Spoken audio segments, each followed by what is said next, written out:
কেমন আছো তোমরা সবাই? আমি বেশ ভালো আছি। আজকে আমি তোমাদের সাথে একটা মেকআপ ভিডিও শেয়ার করতে চলেছি। তোমাদের মধ্যে অনেকেই আছো আমার পেজে এবং ইউটিউবে কমেন্ট করেছো বা তোমরা আমাকে পার্সোনাল মেসেজ করেছো যে রিজনেবল প্রাইসে আমি যেন একটা বিয়েবাড়ির মেকআপ লুক শেয়ার করি তোমাদের সাথে। তো আজকের ভিডিওটা সেটা নিয়েই।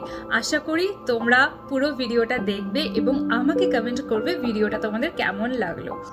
আর ভিডিওটা শুরু করার আগে একটাই কথা বলবো তোমাদের, আমার এই শাড়িটা না পিঙ্ক কালার, কিন্তু আমি জানি না কেন এটাকে পিঙ্ক দেখাচ্ছে এবং ক্যামেরাতে ব্লাউজ এবং শাড়িটাকে রেড দেখাচ্ছে, আমি সেটা বুঝতে পারছি না। যাই হোক, এই দুটো কিন্তু সেম কালার। চলো ভিডিওটা শুরু করা যাক। সবার ফার্স্টেই যেটা করা উচিত, তুমি যখনই মেকআপ শুরু করবে তার আগে ফেসটাকে ভালোভাবে ক্লিন করে নেওয়া উচিত এবং তারপর ফেসের প্রিপারেশন। মেকআপ করার আগে অবশ্যই ফেসটাকে প্রিপেয়ার করা দরকার, না হলে মেকআপটা কখনোই স্মুথলি ফেসে সেট হবে না। ফেস ক্লিন করার পর সবার ফার্স্ট যেটা করতে হবে সেটা হচ্ছে যে কোনো একটা ফেস মিস্ট ফেসে লাগিয়ে নিতে হবে। ফেস মিস্টটা লাগানোর পরে 2 মিনিটের জন্য একটু ওয়েট করে যাবে ফেসে, যাতে সেটা অ্যাবজর্ব হয়ে যায় এবং তারপর যেটা করবে ফেসে ময়শ্চারাইজার লাগাবে। আমার কাছে ডট অ্যান্ড কির ময়শ্চারাইজার আছে, যেটা আমি বাইরে যাওয়ার সময় কোনো অকেশনে গরমকালে লাগাই। আমি এটাই লাগাচ্ছি। তোমরা যে কোনো ব্র্যান্ডের ময়শ্চারাইজার যেটা তোমাদের স্কিনে সহ্য হয় সেটাই তোমরা ইউজ করতে পারো।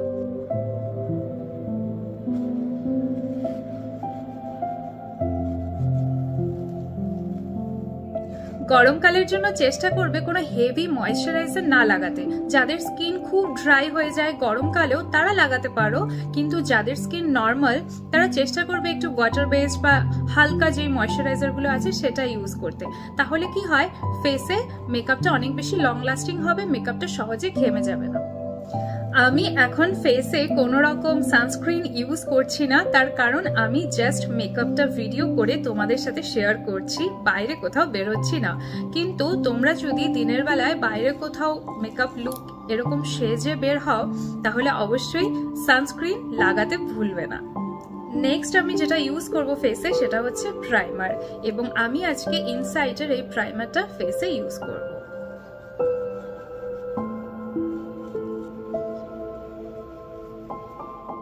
লাগাতে চলেছি সেটা হচ্ছে আমাদের মেয়েদের কাছে সব থেকে প্রিয় জিনিস, সেটা হলো গিয়ে ফাউন্ডেশনটা।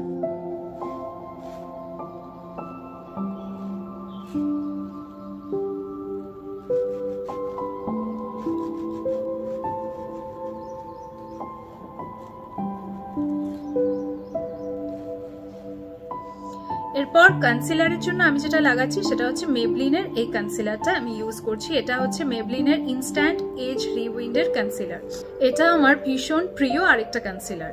আচ্ছা, আমি একটা কথা বলছি, আমি কোনো কারেক্টার ইউজ করিনি, তার কারণ আমার ফেসে খুব বেশি পরিমাণে স্পট বা ডার্ক সার্কেল নেই, সেই কারণে আমি কোনো কারেক্টার সহজে ইউজ করি না। মানে আমি করি না বলতে গেলে, খুব দরকার হলে, কখনো কোনো পিম্পল হলে, তার দাগ হলে আমি তখন কারেক্ট করি, তাছাড়া আমি কখনোই করি না। তাই আমি তোমাদের সাথেও সেটা দেখাচ্ছি না। এমনিতে তোমরা যদি কখনো বলো যে কি করে কারেক্টার ইউজ করতে হয়, সেটা আমি অবশ্যই ভিডিওতে তোমাদের সাথে শেয়ার করব।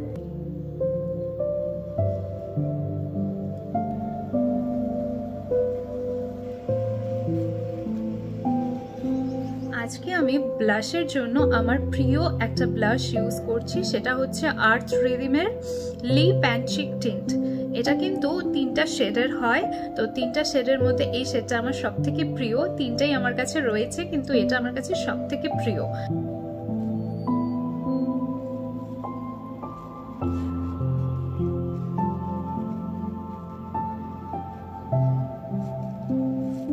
নেক্সট যেটা লাগাবো ফেসে সেটা হচ্ছে একটা কম্প্যাক্ট লাগাতে হবে, এবং তার জন্য আমি ব্লু হেভেনের এই কম্প্যাক্টটা লাগাচ্ছি।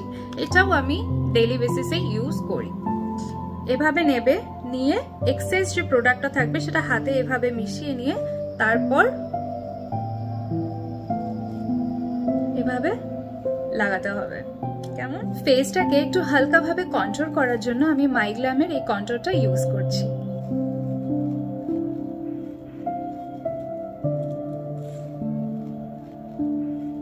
সবার সবার শেষে মেকআপটা যাতে হোল ডের জন্য স্টে করে তার জন্য যেটা আমাদেরকে লাগাতে হবে সেটা হচ্ছে যে কোনো একটা সেটিং স্প্রে। একটা ভালো দেখে সেটিং স্প্রে ইউজ করলে সেটা হোল ডের জন্য মেকআপটাকে লং লাস্টিং রাখতে সাহায্য করে। তো আজকে আমি এখানে ইনসাইটের এই সেটিং স্প্রেটা ইউজ করছি। আমি আই মেকআপটা এবং লিপস্টিকটা কমপ্লিট করে এখনই আসছি তোমাদের কাছে। আই মেকআপ এবং লিপস্টিক কমপ্লিট করে চলে এসেছি তোমাদের কাছে। আশা করি আজকের ভিডিওটা তোমাদের ভালো লেগেছে। এই আই মেকআপটা এবং লিপস্টিকটা যদি তোমরা জানতে চাও যে আমি কি করে করেছি, আমাকে প্লিজ কমেন্ট করো, আমি এর আলাদা একটা ভিডিও বানিয়ে অবশ্যই তোমাদের সাথে শেয়ার করব। আজকের ভিডিওতে আমি শেয়ার করতে পারলাম না, তার কারণ ভিডিওটা অনেক বড় হয়ে যেত আর সেটা তোমাদের ভালোও লাগতো না, তাই আজকের ভিডিওতে আমি শেয়ার করলাম না। চলো, আমার ভিডিও কেমন লাগলো এবং আরও কিরকম ভিডিও তোমরা দেখতে চাও প্লিজ আমাকে কমেন্ট করো বা আমাকে পার্সোনাল মেসেজ করো। আমি তাতে অবশ্যই তোমাদেরকে জিনিসটা করে দেখানোর চেষ্টা করব এবং সেরকম ভিডিও আমি বানানোর চেষ্টা করব। আশা করব তোমাদের চাহিদা মতন আমি যেন ভিডিও পোস্ট করতে পারি। আজকের মতন এইটুকুই, টাটা, সবাই ভালো থেকো, সুস্থ থেকো। নেক্সট ব্লগে আবারও দেখা হচ্ছে তোমাদের সাথে। বাই।